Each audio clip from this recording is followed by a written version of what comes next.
Let's take a look at the input section channel strip. To do this, simply push the Screen Assign in the left-hand section of the lower panel above the Bank Assign buttons. Although at first the console looks different to an analog console, the design concept is in fact very similar. You will notice 12 channel strips on the screen that are laid out like a traditional channel. At the top, you have an input gain, then EQ and dynamics, followed by the aux sends, and finally the bus routing, fader, and mute. The screen is a pressure touchscreen, so firmly pressing, not fast tapping, will assign and open sections of the channel strip. Routing inputs to channels could not be simpler. Select the channel you want to route and press the very top of that channel strip on the screen. This will open the setup panel for that channel. You then have some routing options. The first choice to make is, do you want this channel to be a mono or stereo channel? All channels on the ST9 are flexi channels, so can all be quickly switched to stereo.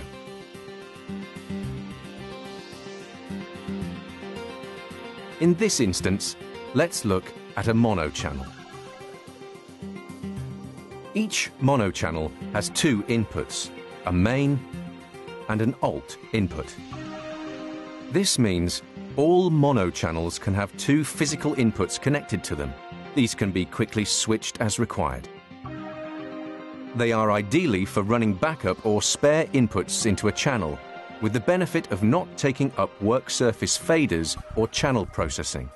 To switch between the main and alt, just press the desired input switch on screen. Let's press the main input routing button. Now you can see an expanded input panel that shows you the currently connected racks and devices. This will normally include MISC, where you will locate your tone generator and pink noise, for example. Local I/O. This is the I/O on the rear of the console work surface. 1. Rack 1 and 2. Rack 2, one for each D-rack frame that is connected. MADI. This might be available if you have a MADI recorder such as Pro Tools or Logic Audio connected to the system. Let's press the first rack option and you will see a further expanded view, this time to show you the cards on the rack. Press the card you want to access and now you can select down to the physical XLR input you want on this channel. Pressing the input you want will bring that input into the channel strip. This section only covers the basic routing of a channel. To find out more about ripple routing and the other features of this setup panel, please watch the Input Channel section.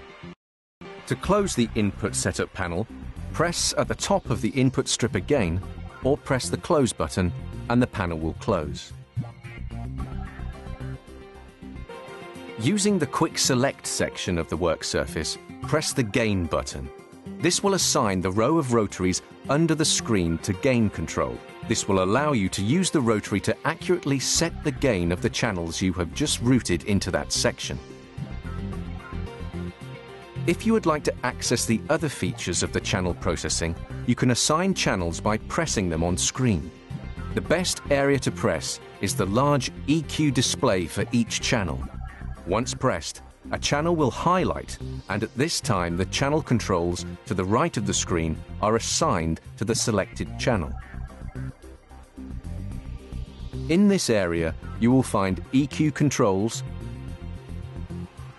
basic dynamics controls, and channel switching for inserts and direct outputs. To interrogate the units in more detail, pressing them will expand the view of both the EQ and dynamic sections. When expanded, the EQ controls remain on the right-hand side rotaries, but when looking at the dynamics units, the rotaries below the screen assign to the dynamics controls and highlight on the screen with the halo.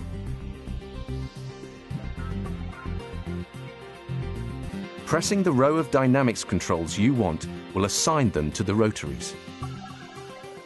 On the SD series of consoles, you have some enhanced dynamics units only available on Digico consoles. These advanced units can be assigned to either input channels or output channels. These include powerful 4-band dynamic EQ and multi-band compression units.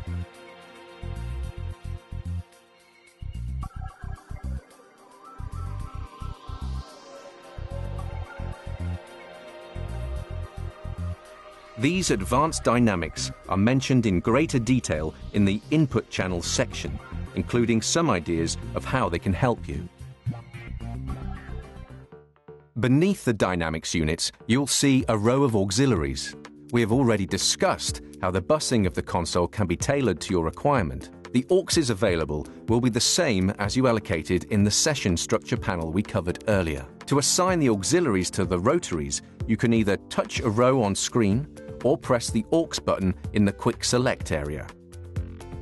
Once they are assigned, the screen scroll will move you up and down the available AUXes.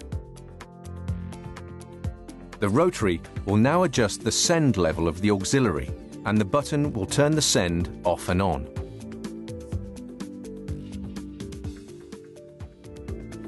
When the second function button is selected, the rotary controls the pan on stereo AUXes, and the button conveniently switches between pre-mute, pre-fade post-mute, and post-fader.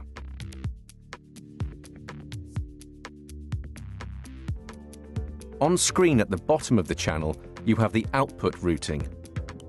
Pressing the lower section opens the routing options for bus routing and insert sends. The routing is performed by simply pressing on screen the desired location. Each channel can be routed to any group bus, multiple direct outputs, and a single insert point that can either be pre or post the channel's processing.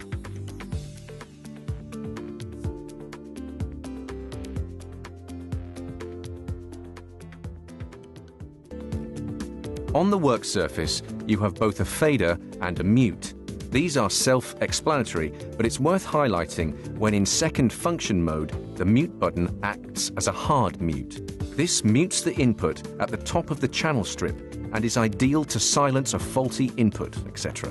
When a channel is in hard mute, the channel's mute button flashes to indicate the difference between standard and hard muting.